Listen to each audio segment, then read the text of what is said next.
안녕하세요. 백두산 금융연구소의 백두산입니다. 4월 26일 화요일 오후 5시 7분입니다.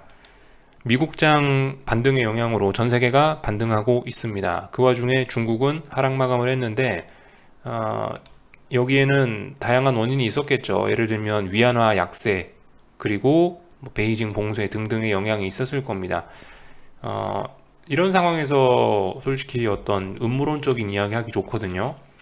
중국의 무슨 국영기업 하나가 망해가지고 유대자본이 급속히 돈을 빼가면서 위안화가 급등한 거야. 이렇게 이야기할 수 있죠. 지금 그런 음모론적인 이야기하기 딱 좋은 때예요. 야, 봐라, 미국 반등했는데 오늘도 중국 폭락하지 않냐? 이거 중국 망했다. 중국발 금융위기가 머지않았다. 이런 이야기 할 수 있거든요. 근데 좀 그죠? 여러분들이 이런 이야기 들어보셔도 좀 너무 좀 음모론적이고 좀 그렇죠. 너무 좀 허황된 좀 그런 생각 들지 않으십니까? 그죠? 이런 생각은 투자에 별로 도움이 되지는 않을 겁니다. 물론 제가 어떤 방금 전에 그냥 장난으로 이야기했던 이런 것들이 알고 보니 진짜였을 수도 있죠. 알고 보니 지금 진행 중인 걸 수도 있어요.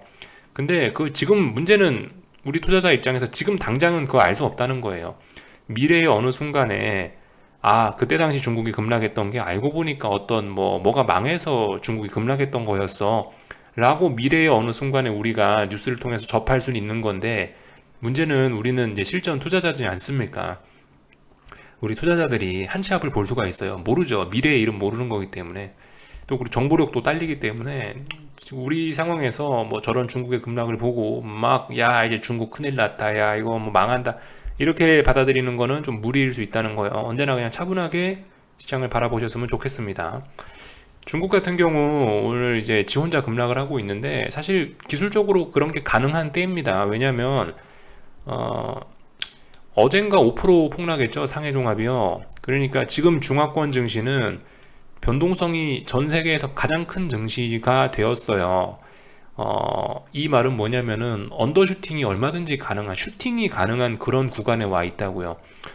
미국 증시는 어디 와 있습니까? 미국 증시는 전저점이란 든든한 지지선이 있죠. 이 자리가 붕괴가 되면 이제 쏟아질 수 있는 거예요. 근데 아직 붕괴되지 않았죠. 한국 증시 같은 경우도 그죠? 어떤 350 테스트 이런 거 하고 있고 일본도 유럽도 대부분 어떤 중요한 자리들을 버티고 있단 말이에요. 그러니까 변동성 지수들도 대부분 S&P 빅스가 제가 알기로 27인가 25, 25, 27이 정도 되죠. 빅스가요. 그리고 한국 변동성 지수는 지금 20 정도 되는 거고 코스피 변동성은요. 그렇다면 아마 지금 현재 어제 5% 폭락했던 중국 상해종합 같은 거는 변동성 지수가 아마 굳이 숫자로 치면은 거의 40 가까이 육박하지 않을까 싶거든요. 예. 그러니까 변동성이 워낙 크니까 오늘 네, 어제 5% 폭락하고 오늘 추가로 1, 2%더 급락해도 이상하지는 않은 그런 상황이라는 겁니다. 그러니까 서로 지금 처해 있는 상황이 다른 거예요. 미국은 여기 있고 중국은 여기 있고 일본은 여기 있고 한국은 여기 있고 그 와중에 중국은 이제 지 혼자 이제 좀 슈팅이 나올 수 있는 그런 구간에 있으니까 좀 약간 더 슈팅성 흐름이 나타났다. 이런 식으로 그냥 냉정하게 보시면 될 것 같다라는 이야기 한번 드려봤습니다. 그리고 어제하고 오늘 여러분들 리플들 중에서 이제 저한테 질문 주신 분들이 계셔서 기술적인 질문들 주신 분들이 계셔서 이제 그 답변 내용을 여러분들과 좀 공유하고자 하는데요. 일단 우리가 어떤 기술적 분석이나 이런 걸 할 때 밑바탕에 깔고 가야 될 게 있어요. 우리가 투자를 할 때 밑바탕에 기본적으로 깔고 가야 될 거. 우리는 모른다라는 거를 밑바탕에 미리 깔고 가셔야 됩니다. 우리는 모른다. 투자하는 이 바닥에 들어왔으면 손해볼 수 있다. 요거 두 가지는 언제나 깔고 들어가셔야 됩니다. 계속 말씀드리죠. 수영 배우러 왔는데 몸에 물이 안 닿을 수 있어요. 안 젖을 수 없어요. 분명히 젖어야지 수영을 배울 수 있단 말입니다. 또 그리고 말씀드렸다시피 미래를 볼 수가 우리가 있습니까? 우리는 0.1초 뒤도 미래를 볼 수가 없어요. 그렇기 때문에 안 되는 걸 하려고 하면 안 돼요. 미래를 볼 수가 없거든요. 미래를 볼 수 없는데 보려고 하니까 이게 심리적으로 쫄리고 베팅을 못하고 이런 일들이 많이 생기기 마련인 겁니다. 빨리빨리 우리는 미래를 모른다라는 걸 인정을 하고 가야 됩니다. 워렌 버핏이나 이렇게 유명한 사람들 있죠. 주식으로 돈 많이 번 사람들. 그 사람들은 미래를 알아서 돈을 번 거예요? 그건 아닙니다. 분명히 미래를 그 사람도 모르거든요. 그 사람도 한치 앞에 미래를 모르는데 그럼에도 불구하고 돈을 번 거거든요.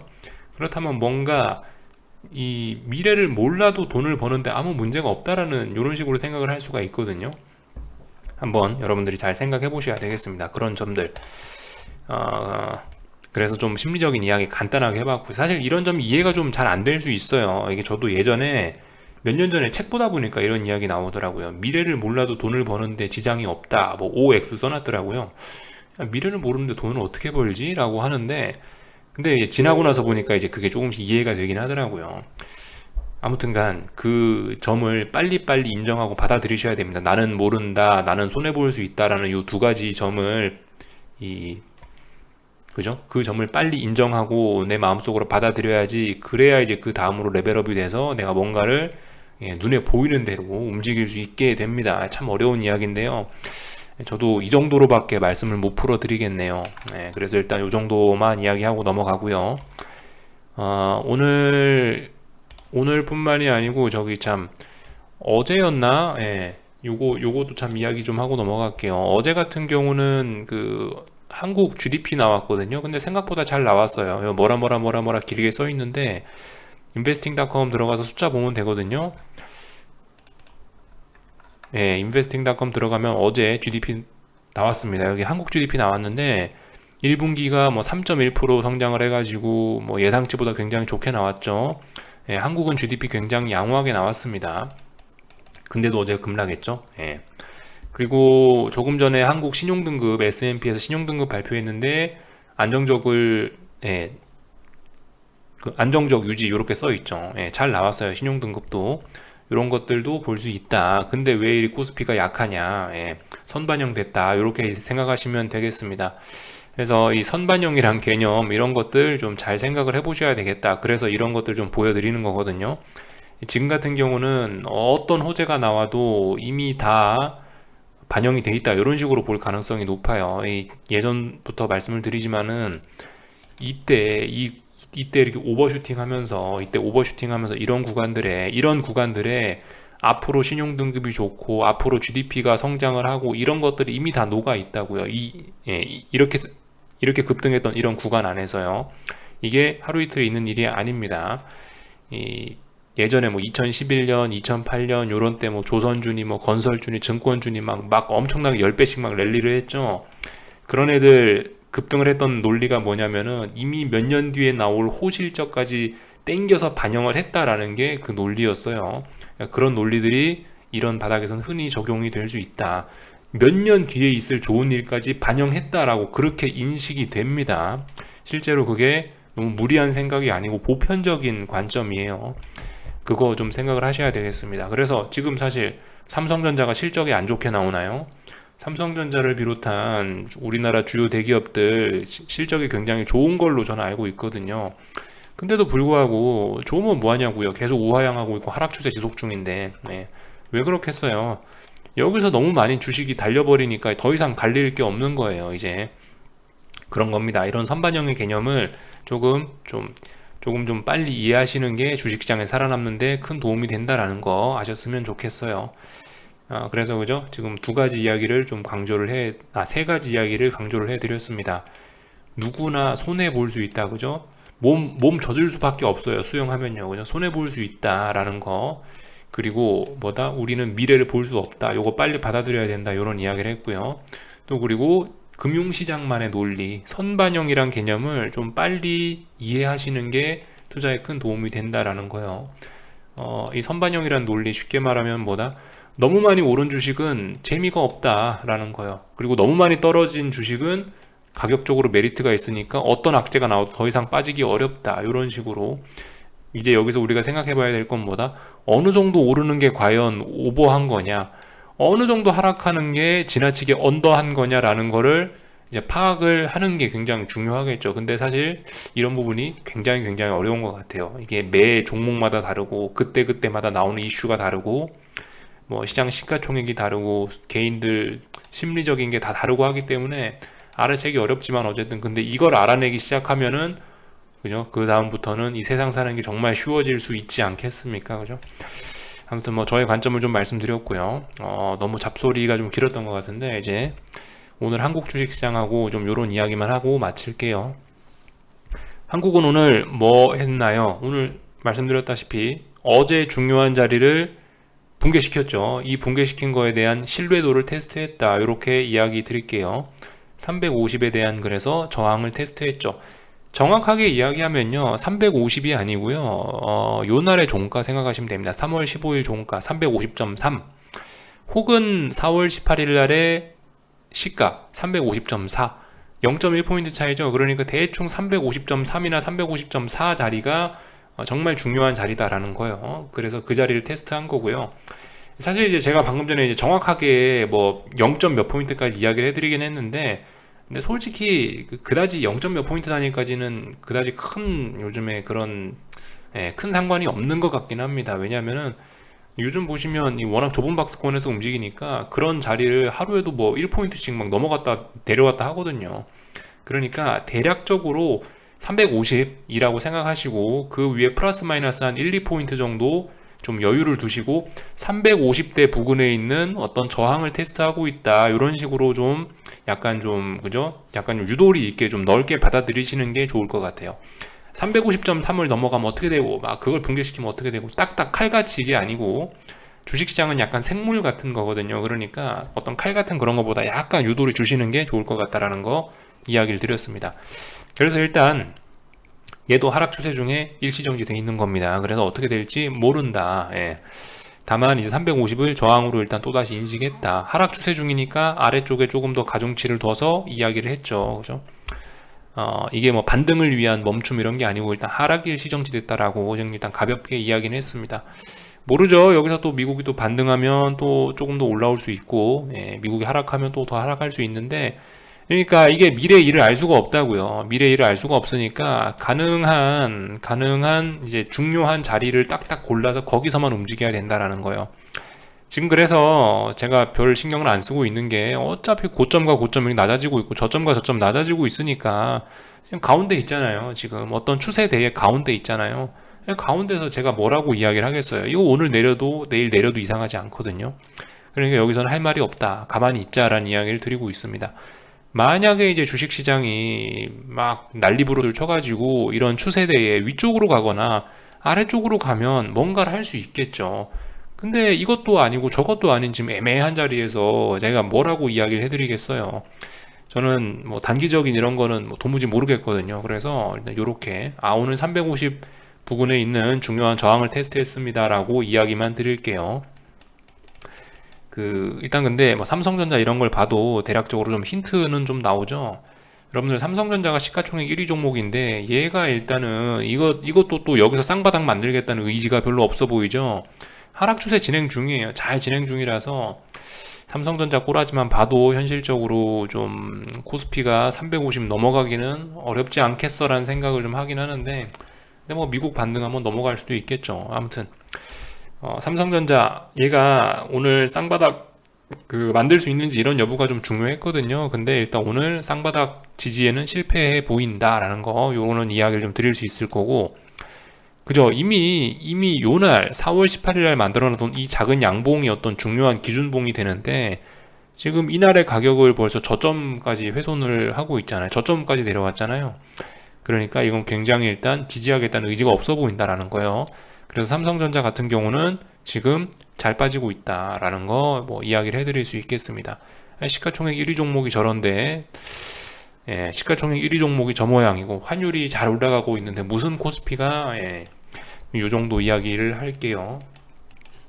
원달러 환율, 저 코스닥 같은 경우는 오늘 일단 테스트할 자리를 얼추 테스트하긴 한 것 같거든요. 1269까지 일단 올라갔다가, 지금 1269까지 올라갔다 살짝 밀린 상황이죠. 여기 1270이 중요한 자리를 말씀드렸죠. 이 자리를 깨면은 이제 급락이 나올 수 있다라는 이야기를 드렸는데, 일단 이 자리 어제 중요한 자리니까 깼으니까 진짜 깼는지 다시 한번 체크하러 올라간 거고, 뭐 아직 일단 1270을 돌파한 척한 건 아니니까요. 저항이죠. 일단 또다시 저항을 확인하고 있다. 그래서 뭐 할 게 뭐 있냐, 그냥 가만히 있으면 되겠다, 이런 이야기 뭐 드리면 될 것 같아요. 저항이 어디 있다, 지지가 어디 있다, 요것만 체크하시면서 시간 보내는 게 지금 답이 아닐까 싶습니다. 그죠? 원달러 환율 같은 경우 잘 올라가고 있고요. 1245원 중요한 자리라 이야기를 해드렸는데, 오늘 45원에 대한 지지력을 2거래일째 확인하고 있습니다. 뭐 비록 힘이 좀 모자라서 하락 마감하긴 했는데, 뭐 여기에 대한 큰 의미는 부여하지는 않겠습니다.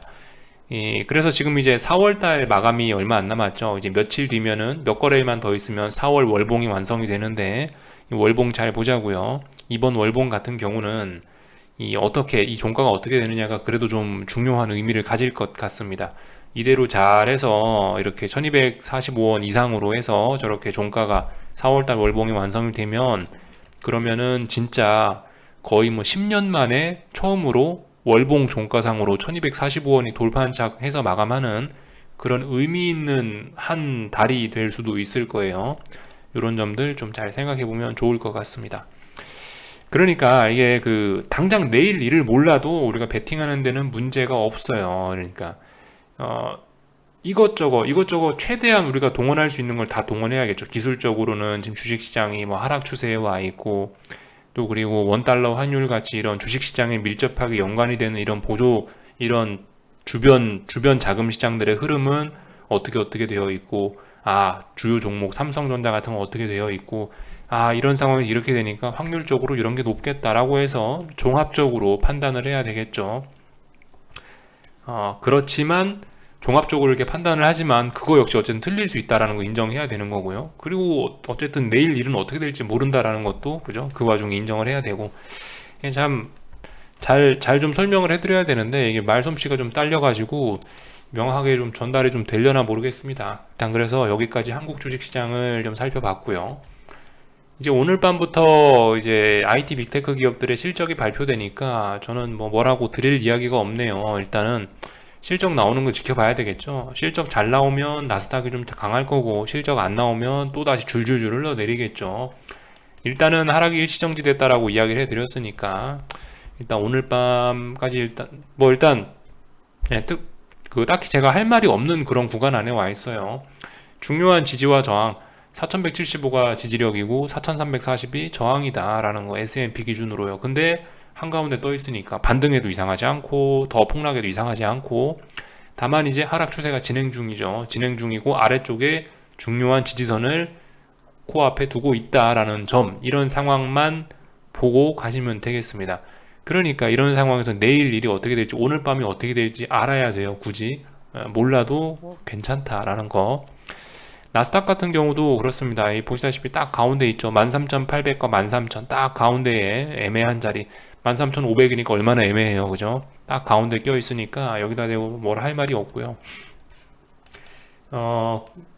계속 주변 지표들 아무튼 잘 살펴셔야 됩니다. 지금은 시장을 움직이는 재료가 긴축 이런 거기 때문에, 긴축 이런 거기 때문에 금리가 어떻게 되고 이런 게 보시면 최근에 영향을 많이 미쳤죠.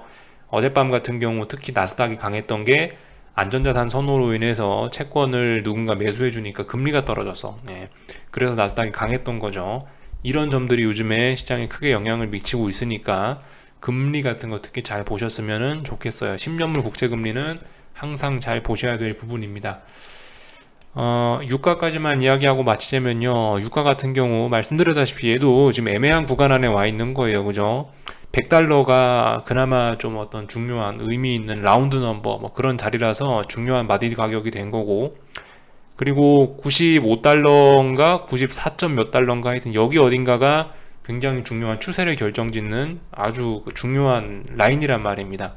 그러니까 지금 애매한 데 사이에 꼈어요. 어떻게 될지도 몰라요. 100달러, 95달러 여기 사이에서 이제 저그들끼리 싸움을 하겠죠. 싸우고 나서 어떤 결정이 나고 나면 이제 그 뒤에 움직이면 되지 않을까 싶습니다.